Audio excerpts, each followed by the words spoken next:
Ça y est, nous y sommes. Pour nous, la première étape du voyage commence ici, à Cellier, petit village du massif de la Lausière, où nous nous sommes installés ces dernières années. Nous vous proposons un petit aperçu de ce coin de paradis. Partons à la rencontre de son dernier habitant permanent, qui nous raconte ici la vie du village des années 30 jusqu'à son évolution actuelle.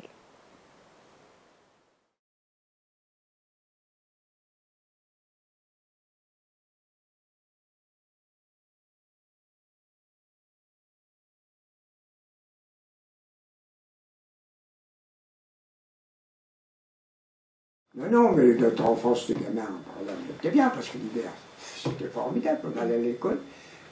Alors, on a vite mangé, quand on sortait de manger, hop, attaquer la luge, alors on prenait une luge, on la montait au réservoir. On avait tracé une piste, 2 luges. On mettait une planche, on se mettait 5-6 sur la luge, et hop, on allait en bas là, au fond du village. On faisait une piste tout avant d'aller à l'école, puis le soir ça recommençait, les chemins glacés. Du verglas, il y avait le grand-père, on va l'avait encore, qui était âgé. Il gueulait après nous. C'est pas fini, vous allez arrêter. Je pense, ces gamins. Après, on allait faire on prenait des douves de tonneaux. Tu sais, on avait des vieux fûts. Alors, c'est bombé au milieu. Ça relève devant et derrière. On collait un morceau de cuir là, puis on enfilait nos galoches dedans. Ça tenait bien. Et puis on montait là, on descendait tout droit dans les portes avec ça. Alors, le soir, le mercredi, on n'allait pas à l'école. Le soir, on arrivait, on était trempés. Le matin, ils nous envoyaient encore au catéchisme, en haut à la chapelle, à la cure, là au-dessus. Alors, quand on revenait de la cure, au mois de mars, quand la neige était dure, de là-haut, on coupait en travers.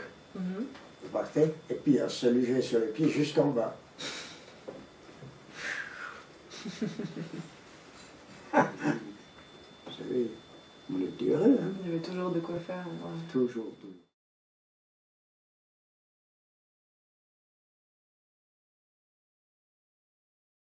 Il y avait une école dans chaque village d'abord. Oui, ici, il y avait enfin, l'école sauf ici, chez Allais. à la chapelle et à Cellier. Oui. À la chapelle et Cellier, il y avait 3 écoles qui fonctionnaient en même temps. D'accord. Avec beaucoup Oh, d'enfants. ben là, on était toujours une quinzaine à la CUD. Environ, ils ont toujours été une quinzaine. On va essayer à peu près aussi à la chapelle, peut-être un peu moins, 10, 12. Enfin. Oui, 3 écoles qui fonctionnaient. Alors bon, ben, si vous voulez faire l'hiver, ben, les gens, ils étaient là, ils soignaient la bête, puis ils attendaient les beaux jours. Puis de temps en temps, ils descendaient quand De temps en temps. donc une bricole, mais enfin, ils faisaient leur provision, montaient du vin, chaque famille montait 100 ou 200 litres de vin. Il fallait tenir l'hiver. Elle a veillé dans les écuries parce que les gens du bois, ils en faisaient, mais ils savaient qu'ils vivent toute l'année ici sans donner du bois.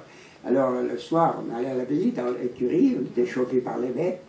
Pendant ce temps-là, on ne voulait pas de bois. On fait ça aussi pour témoigner aujourd'hui.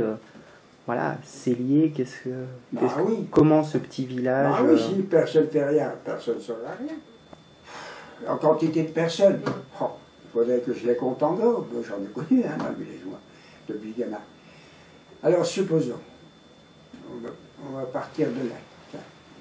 Alors là, il y avait donc l'oncle Jojo avec sa femme, qui était là, à côté. C'était pas construit. Après, il y avait chez Jean-Claude. Il y avait le grand-père, la grand-mère et la fille qui était veuve de guerre. Ça faisait 3, alors 3 et 2, 5. Après, moi, j'ai connu la Julienne, où il y a Émile. Bon, alors elle était seule là parce que ses fils étaient à Paris. Enfin, bon, comptons-les. Alors, on était à combien? À 6. On était à 6. Il y avait le grand-père que j'ai connu, la grand-mère. Le couple, ça fait 4, et 2, 6. 20, on est à 20. 4, ça fait 4, 9. On est pas loin de 40 personnes. 9, après, 10, ça fait 2, Suzanne, ça fait 3. Germaine 4, Rose 5, Marcel 6. 6 et 2, 8. On a quasiment 70 personnes. Après nous on était donc 4, 2, 6, et 6, Cassie, ma grand-mère, 7. J'ai connu ma grand-mère. Après, j'ai connu encore le grand-père, Suzanne, qui était là-haut, ça fait 8. Ah, donc il y avait vraiment du monde. Là, je suis à 90 personnes.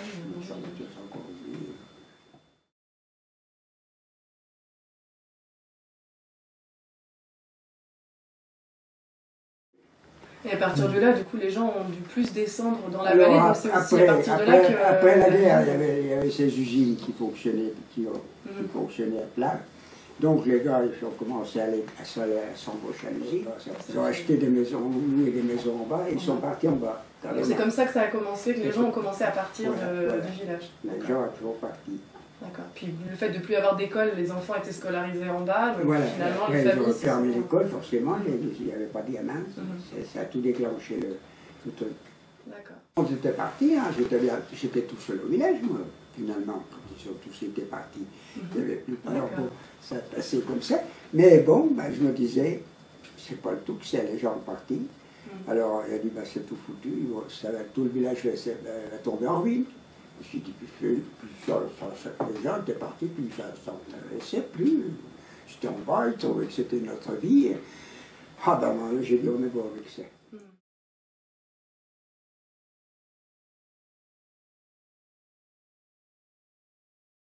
Alors après, c'est apparu quelques personnes qui venaient en vacances à l'hôtel du Dorpi, ils parlaient, ça a commencé comme ça. Qui ont cherché à acheter, alors vite, quand il y avait quelque chose, je leur disais, ça, ils venaient tous me voir, c'était ça, et puis ça s'est vendu comme ça, petit à petit. Un beau jour, c'est parti de blanc boum, et puis ça a été sauvé comme ça. Les gens ont acheté en fait pour des maisons secondaires, ils viennent le week-end, les vacances. Ils se sont pris par là, ils ont trouvé que c'était un pays tranquille, bien. Alors voilà, on a sauvé ce village comme ça, parce que c'est venu des gens de l'extérieur, heureusement. Et je me suis fait des soucis, moi, à un moment, je disais, ben, c'est quand même malheureux de laisser. Mais c'est un village qui est... Laisser mourir ce village comme ça, qu'est-ce que je pouvais faire? C'est quand même dommage que les gens avaient tant peiné pour le construire.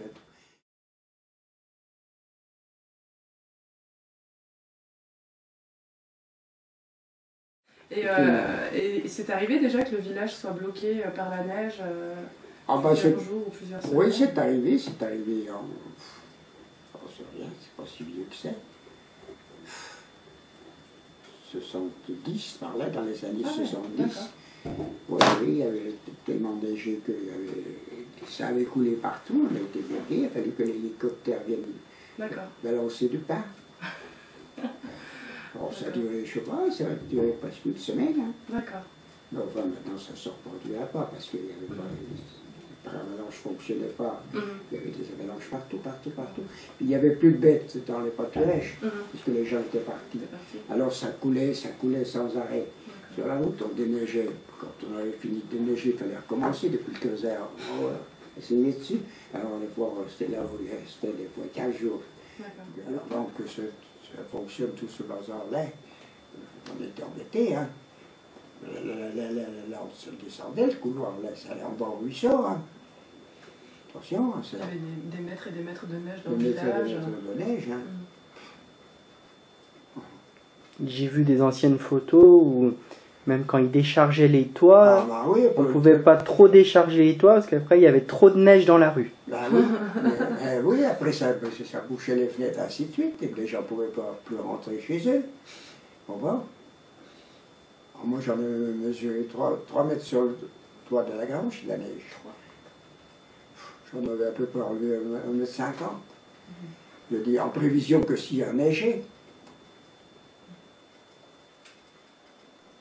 Ah, c'était un peu trop.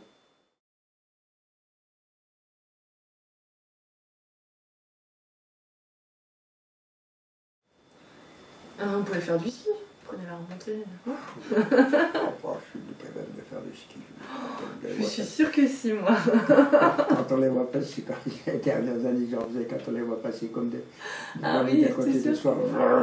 Une fois, j'étais là-haut sur la grande piste qui descend. Oui. Du restaurant, là-haut, qui descend en bas pour aller prendre le col. Elle est belle, hein, cette piste. Oui. Se passait 2 gars à côté de moi, à fond Mais ça passait, ça sais, à 1 mètre de moi. Parce que quand c'est arrivé en bas, il faut biaiser comme ça pour la reprendre. Ils n'ont pas pu négocier, ils ont sauté dans le radar. Ils n'ont rien eu. Le fou, alors des gars comme ça qui t'accrochent, tu sais, t'es... Bon, pour les quantités, mais enfin j'en ai fait.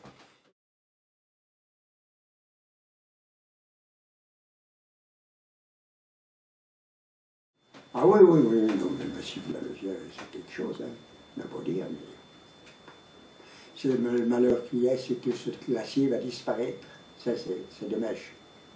Grand pic. D'année en année, il réduit, ouais. Si ça tombe pas, un peu de neige, mais aller refaire ça, il faudrait des années de neige. Ah, c'est dommage, parce qu'il était beau, hein. Non, on a passé les beaux jours. Hein.